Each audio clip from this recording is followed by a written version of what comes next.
Hello, ladies and gentlemen. This is Rainbow John again, obviously the hat. I'm showing my face again here, long as it is, with a little better lighting, because I think it's about time to be clear about where this settler stands, because there are settlers, you know, and I think we have to point this out to Aboriginal people who probably never met non-racist people, because so many people are by very nature racist, but there are people who go to great lengths to get beyond racism, and the best way to do that is to try and understand the nature of the challenges of that culture. And of course those things were somewhat evident to me immediately I got here, especially to Vancouver. I don't think I met an Indian person in Eastern Canada the brief time I was there. But as soon as I got to Vancouver, I encountered the Aboriginal people. And what my grandfather told me years before rang in my head. And there was a long period there where I refused to buy land. Now, partly it was because I was sort of unsettled because of a lot of things going on around me that I didn't really find comfortable. I found a lot of the old British class system was still functional here. And that was pretty evident right away, but because I had a bit of a background with the BBC and I could sail well and so on, you could cut through some of that. But nonetheless, it was bullshit of a grand order, and largely British bullshit. And unfortunately, it was the bullshit period that followed, a rather distinguished record, I think, in Western Canada at least. Now, maybe I'm totally fooled about that, but I do know things like environmental issues were taken very seriously from a very early part of the, the disposition of Indian lands here by the British and their civil service. So some good things were really done, and there were some really bad things done. So by the time I got to Vancouver here, there really were very many Indians, but the ones I met, I largely met in Stanley Park, because I guess that was a big part of where I spent my time, because I felt really very alienated in many ways. And anyway, I always loved the country. I'm a country boy at heart. So, and there I would meet people from the North Shore and some people who were still living around there, and I had great fun and relationships with the ones that I met, and I thought the Aboriginal people were perfectly wonderful. And from that point on, I began to think more and more about the way that they were, in fact, being treated. And when I began to ask around questions about, I've heard some bad stories about these, what do they call them?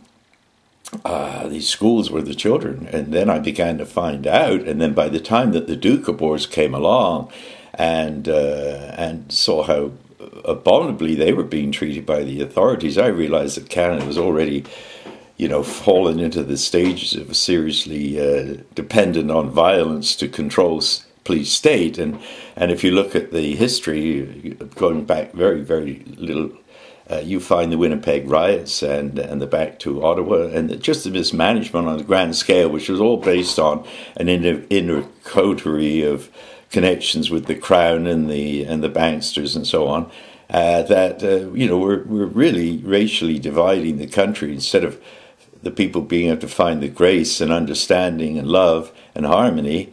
It had been sliced up to the destitute, poor, downtrodden, ripped off, criminalized, and at Skid Row, as it was then called, and so on, prostitution and all of that stuff, which was certainly endemic here in Vancouver and had been for many, many years before I got here. And well, for 12 years I kept my mouth shut about just about everything, but I began to realize that, things were going downhill rapidly, largely because of the idiocy of the cousins to the south. And anyway, this is all, I guess, a bit of a long dialogue, but for the purposes of the record, I'm going to go out and leave this on and do a recording from my website that I guess I don't need to really put up, because anybody that goes to rainbowcoalition.ca and then goes down to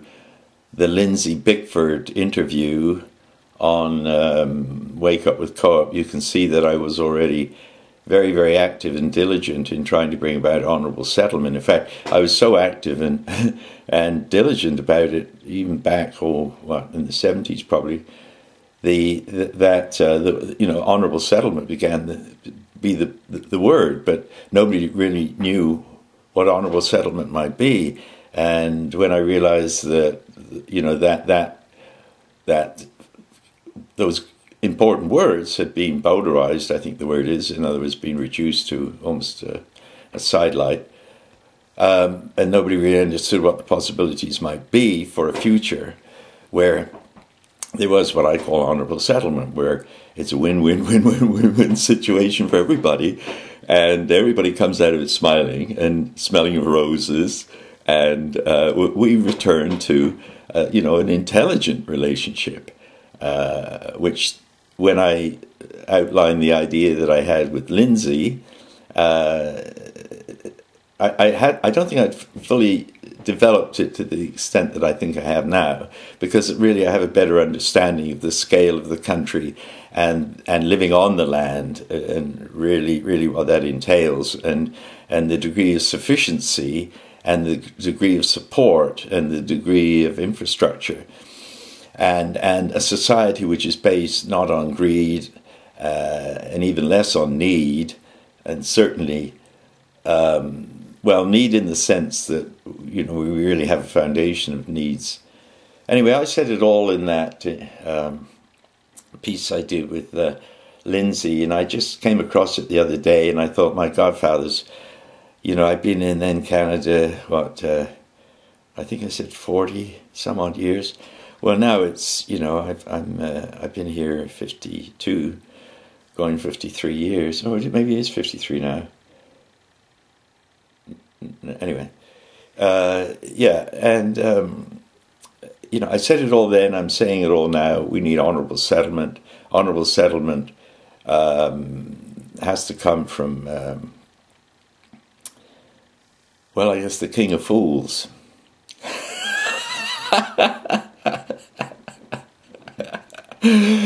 And, that's foolish.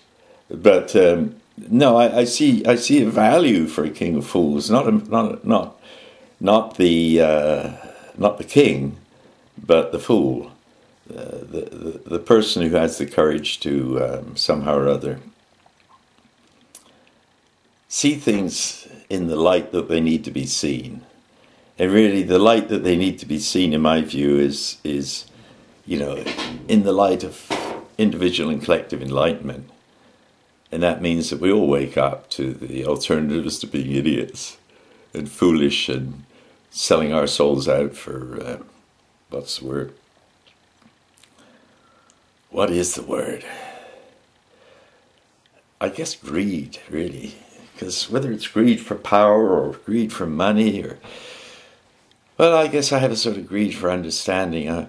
I want to be understood. I want to be clear. And I think we all do. And I'm a settler. I think I could speak for the settlers that can take these matters, perhaps the RCMP, and say, why, after 40 years, have you done nothing about the fraud that I brought to your attention at the headquarters with the Deputy Commissioner in charge of criminal investigation, Nad Dawn, 40 years ago? Why, in the name of sanity, let alone good order, have you tolerated that fraud to be continued against the Canadian people? Gentlemen, this is time for honour. This is time for serious consideration of a radical change in the way we do business, and that can be harmoniously achieved. The Canadian people are ready for change, and they deserve proper change, not from this or that political hack hand. I respect them all to the extent that they're able to understand what's going on. But the Canadian people, I think, are way ahead of them. I think we have to properly challenge the legitimacy of the Harper government at this time. in every way, shape or form. And if we do not have a proper response for a humble meeting between one proud chief and one desperately confused Prime Minister, it's going to be all right. He's going to go. He's going to wake up, you know. Something, slap him around, somebody, for crying out loud. Wake the guy up. He's so out of touch.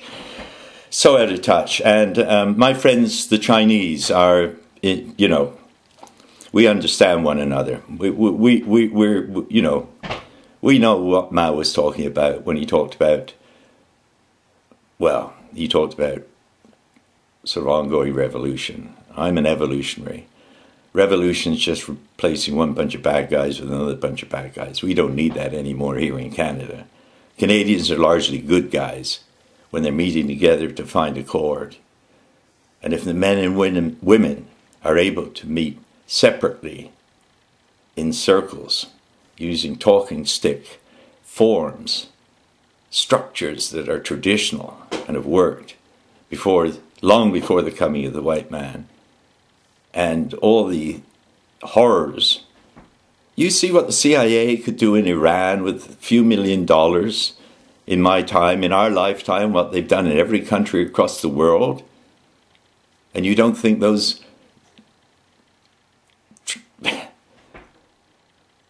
forms were not available? The British were masters at that.